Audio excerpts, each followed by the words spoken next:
গংগা গংগাৰ ওপৰত তোমালোক 4জন ছোৱালী আছে আৰু এজন ল'ৰা। আৰু আজি আমাৰ টপিকটো হৈছে কি ওমেন এম্পাৱাৰমেণ্ট, অৰ্থাৎ নাৰী সবলীকৰণ।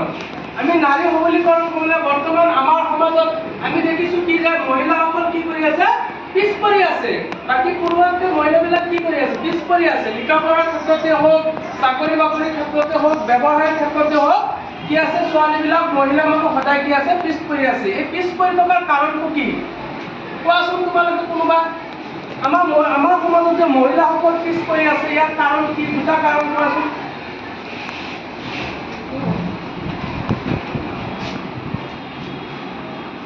আমাৰ সমাজত মহিলাসকল পিছ পৰি থকাৰ কাৰণ প্ৰথমটো কাৰণ হৈছে কি কিছুমান ধৰ্মীয় কাৰণতো কি কৰা হয় যে মহিলাসকলক কি কৰা হয় যে ঘৰৰ বাহিৰত যাব নালাগে, এনেকুৱা বা নাৰীসকলক কি বুলি ভাবা হয় যে তেওঁলোকে সদায় ঘৰত চাৰিওৰৰ মাজতেই থাকিব আৰু তেওঁলোকে ঘৰুৱা কাম কাজহে কৰিব।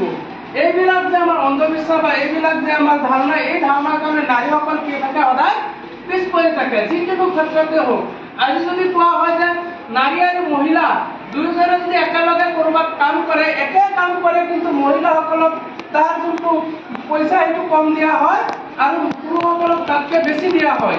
যিকোনো ক্ষেত্ৰত নাৰীসকলক কি কৰা হয়, ডমিনেট কৰা হয়। গতিকে সেইখিনি যাতে আমাৰ সমাজত নহয়, আজি বৰ্তমান সময়ত আমি কি পুৰুষ আৰু মহিলা সকলোৱে সমান অধিকাৰ দিছে। গতিকে আমি এইখিনি বস্তু আমি জানিব লাগিব যে নাৰীসকল যাতে কি পিছ পৰি নাথাকে। বহা নাৰীসকল অকল এইটো ক্ষেত্ৰতে নহয়, শিক্ষা দীক্ষাৰ ক্ষেত্ৰতো কি আছে, পিছ পৰি আছে। শিক্ষা দীক্ষাৰ ক্ষেত্ৰখন যদি আমাৰ গোটেই ভাৰতবৰ্ষত যদি শিক্ষাৰ হাৰটো আমি বঢ়াব লাগে, পোনপ্ৰথমে আমি কি কৰিব লাগিব, নাৰীৰ ওপৰত আমি বেছিকৈ গুৰুত্ব দিব লাগিব। নাৰী শিক্ষাৰ ওপৰত আমি কি গুৰুত্ব দিব লাগিব, তেতিয়াহে আমি সমাজখনক একেলগে আগুৱাই লৈ যাবলৈ পাৰিম। গতিকে এইখিনি কথাত আমি গুৰুত্ব দিব লাগিব আৰু আমি হাতে কলমে কৰিব লাগিব, তেতিয়াহে আমাৰ ভাৰতখন কি হ'ব, আত্মনিৰ্ভৰ